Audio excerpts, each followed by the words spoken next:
اعوذ باللہ من الشیطان الرجیم، بسم اللہ الرحمن الرحیم۔ رات ہم نے طائف کے واقعے پر پچھلی 38 نمبر نشست ختم کی تھی۔ طائف سے واپسی کے بعد اب حضور کے حالات بیان کریں گے۔ گزشتہ نشست میں ہم اس پر بات کر رہے تھے کہ حضور طائف تشریف لے گئے۔ ان لوگوں نے نہ صرف بدزبانی کی بلکہ ایک روایت کے مطابق اتنے پتھر برسائے کہ آپ کے نالین مبارک خون سے بھر گئے۔ اس سلسلے میں ایک روایت حضرت عائشہ سے مروی ہے جو کہ صحیح بخاری اور مسلم میں اس طرح بیان ہوئی ہے کہ حضور نے ایک دن حضرت عائشہ سے فرمایا کہ تمہیں اس روز کا واقعہ نہیں معلوم جب تمہاری قوم قریش نے مجھ پر یوم احد سے بھی زیادہ مصیبت ڈھائی۔ اور حضرت عائشہ فرماتی ہیں کہ یا رسول اللہ، وہ کون سا دن تھا؟ آپ نے جواب دیا، وہ دن تھا جب پہلے روز اہل طائف کے پاس دین اسلام کی دعوت دے کر اور ان سے مشرکین مکہ کے خلاف مدد طلب کرنے گیا تھا تو وہاں مجھے سنگساری کے سوا کچھ نہیں ملا۔ میں ایک سڑک کے کنارے سر جھکا کھڑا تھا اور مجھ پر اہل طائف کی طرف سے، جن میں قریش بھی شامل تھے، سنگواری ہو رہی تھی۔ میں نے جب ذرا سا سر اٹھا کر دیکھا تو اس زراعتی دھوپ میں میرے سر پر ایک بادل سایہ فکن تھا۔ اس بادل میں سے میں نے ایک آواز سنی کہ اللہ تعالیٰ نے آپ کے ساتھ آپ کی قوم کا طرز عمل دیکھ لیا ہے اور آپ کی دعا بھی سن لی ہے۔ اس نے آپ کے پاس ملک الجبال کو بھیجا ہے، آپ جو چاہیں ان سے فرما دیجیے، وہ وہی کریں گے۔ یہ آواز جبرائیل علیہ السلام کی تھی۔ پھر ملک الجبال میرے پاس آئے، بولے مجھے اللہ نے آپ صلی اللہ علیہ وسلم کی خدمت میں بھیجا ہے، اگر آپ فرمائیں تو میں یہاں کے دائیں اور بائیں دونوں پہاڑوں کو ملا دوں، یعنی ان پہ الٹ دوں۔ اس کے بعد آپ نے حضرت عائشہ سے فرمایا کہ ملک الجبال سے کہا کہ مجھے امید ہے کہ میں نے ملک الجبال سے کہا کہ مجھے امید ہے کہ ان لوگوں کی اولاد خدا واحد پر ایمان لائے گی اور پھر کبھی شرک میں مبتلا نہیں ہوگی۔ ابن اسحاق رحمہ اللہ تعالیٰ نے اس روایت میں مزید کہا ہے کہ طائف سے واپسی پر حضور صلی اللہ علیہ وسلم نے معتم بن عدی کے پڑوس میں قیام فرمایا تو مشرکین کی طرف سے ایذا رسانیوں میں مزید اضافہ ہو گیا۔ البتہ مغازی میں کچھ اور تفصیل ملتی ہے۔ اس کے مطابق حضور صلی اللہ علیہ وسلم طائف سے واپسی پر پہلے عریقت میں تشریف لے گئے اور وہاں اخنس بن شریک سے درخواست کی کہ وہ اپنے پڑوس میں رہنے کی جگہ دے دے، لیکن اس نے یہ کہہ کر درخواست رد کر دی کہ وہ قریش مکہ کا حلیف ہے، وہ ان کے کسی مخالف کو کسی طرح اپنے پڑوس میں رہنے کی اجازت نہیں دے سکتا۔ اس کے بعد آپ سہیل بن عمر کے پاس گئے، اسی درخواست کے ساتھ تشریف لے گئے۔ اس نے بھی یہ کہہ کر انکار کر دیا کہ میرا قبیلہ کسی اور قبیلے کے شخص کی رہائش اپنے پڑوس میں برداشت نہیں کرے گا۔ البتہ اس نے معتم بن عدی سے سفارش کی کہ وہ حضور کو صلی اللہ علیہ وسلم کو پناہ دے دے، جس کو معتم بن عدی نے منظور کر لیا۔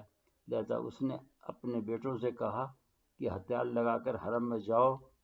لہذا ان کی معیت میں حضور صلی اللہ علیہ وسلم کے لیے طواف کے لیے تشریف لائے اور معتم نے بآواز بلند کہا کہ میں نے محمد صلی اللہ علیہ وسلم کو پناہ دی۔ حضرت صلی اللہ علیہ وسلم حرم میں داخل ہوئے اور نماز ادا کر کے دولت خانے میں تشریف لے گئے اور معتم کے بیٹے تلواروں کے سائے میں آپ کو گھر تک پہنچا گئے۔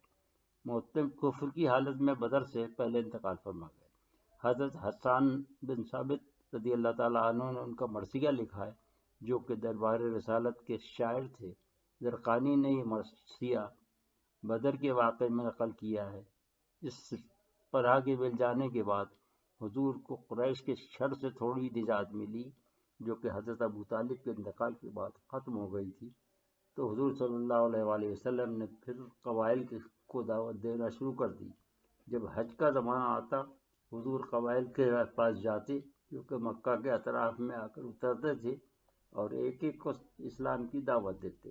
یوں تو مختلف میلے لگتے تھے، مگر ان میں عکاظ کا میلہ مشہور تھا، جو اہل عرب کا قومی اور علمی دنگل بھی تھا۔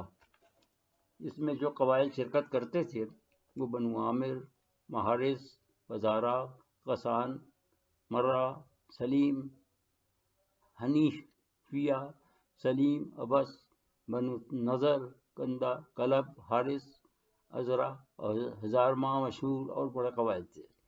اس کے علاوہ اطراف عالم سے بے شمار قبائل آتے تھے جن کو احاطہ تحریر میں لانے کے لیے صفات کے صفات چاہیے۔ ان سب قبائل میں آپ طائف سے واپس آ کر تشریف لے گئے، سب کو دعوت دی، لیکن ابو لہب ہر جگہ پہنچ جاتا، حتیٰ کہ کسی مجمع میں تقریر فرما رہے ہوتے تو کہتا یہ دین سے پھر گیا ہے اور جھوٹ کی تہمت لگاتا۔ بنی حنیفہ یمامہ میں آباد تھا، ان کا سردار مسلمہ کذاب تھا، اس نے آگے چل کر خود نبوت کا دعویٰ کیا اور جو حضرت ابو بکر کے زمانے میں مارا گیا۔ اس نے انتہائی بدتمیزی سے جواب دیا۔ اس کے علاوہ بھی حضور مختلف قبائل کے پاس جا کر دعوت دیتے رہے۔ جب وہ قبیلے بنو دہل کے سردار مغروق کے پاس تشریف لے گئے تو حضرت ابو بکر ہمراہ تھے۔ انہوں نے مغروق سے کہا کہ کیا تم نے کسی پیغمبر کے آنے کا تذکرہ سنا؟ تو اسے دلچسپی پیدا ہوئی اور اس نے حضور سے پوچھا کہ آپ کیا تلقین فرماتے ہیں؟ آپ نے فرمایا کہ خدا ایک ہے، میں اس کا پیغمبر ہوں، اور سورہ انعام کی آیت 19 پڑھ کر سنائی۔ اہل قبیلہ نے کلام کی تحسین کی اور کہا کہ مدتوں کا خاندانی دین چھوڑنا مشکل ہے، پھر ہم کسرا کے زیر اثر ہیں، ہمارا معاہدہ ہو چکا ہے کہ ہم کسی اور کا اثر قبول نہیں کریں گے۔ آپ نے ان کی رازگوئی کی تعریف فرمائی اور فرمایا کہ خدا اپنے دین کی آپ مدد کرے گا۔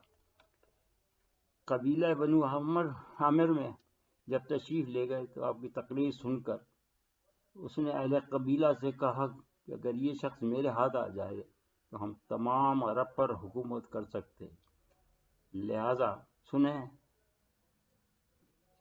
ایمان لانے کی یہ شرط، اس نے ایمان لانے کی یہ شرط رکھی کہ اگر ہم آپ کی مدد کریں اور آپ غالب آ جائیں تو کیا حکومت ہماری ہوگی؟ آپ نے فرمایا یہ خدا کے ہاتھ ہے۔ اس نے کہا ہم اپنا سینہ عرب کی آماج گاہ پر آئیں اور حکومت دوسرے لے جائیں، یہ ہمیں منظور نہیں۔ اس کے علاوہ حضور قبائل کو یہ بھی تلقین کر فرماتے تھے کہ اگر وہ اس وقت کسی وجہ سے ایمان نہیں لا سکتے تو اس وقت تک جب تک کہ ایمان نہ لائیں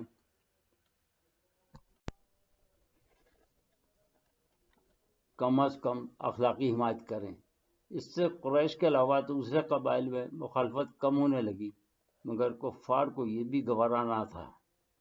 جہاں ان کو یہ خبر ملتی کہ حضور تشریف لے گئے، وہاں فوراً اپنے مؤذین کو بھیجتے، ان کو جا کر کہتے کہ یہ شخص جو خود کو نبی بتاتا ہے وہ جھوٹا ہے اور چاہتا ہے کہ تم لات و عزا کی عبادت چھوڑ کر اس کی عبادت کرو۔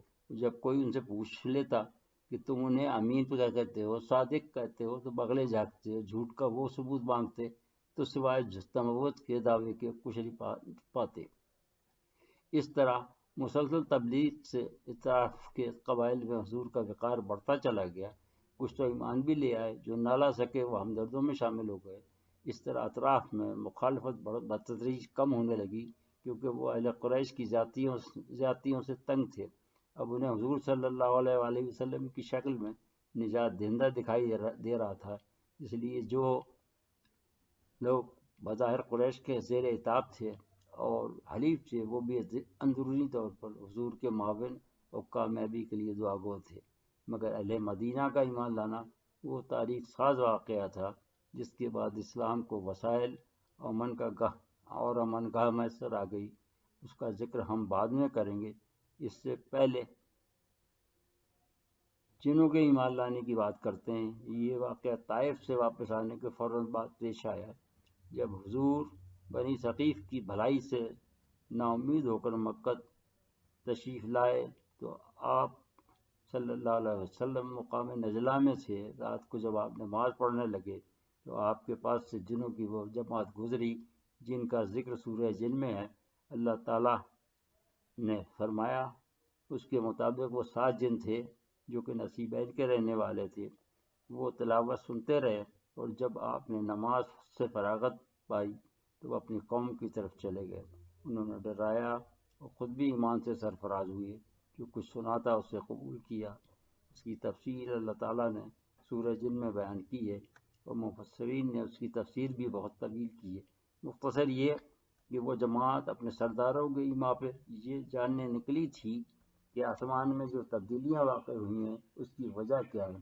وہ اپنے آبا و اجداد سے سنتے آئے تھے کہ حضرت سلیمان علیہ السلام کے بعد نبی آخر الزماں آئیں گے جو جنوں کے لیے بھی نبی ہوں گے.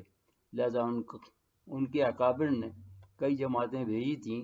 ان میں سے ایک مشرق عزیز سے ادھر آ نکلی اور انہوں نے واپس جا کر اپنی قوم کو بتایا کہ ہم نے سلیمان علیہ السلام کے بعد پہلا عجیب کلام سنا ہے.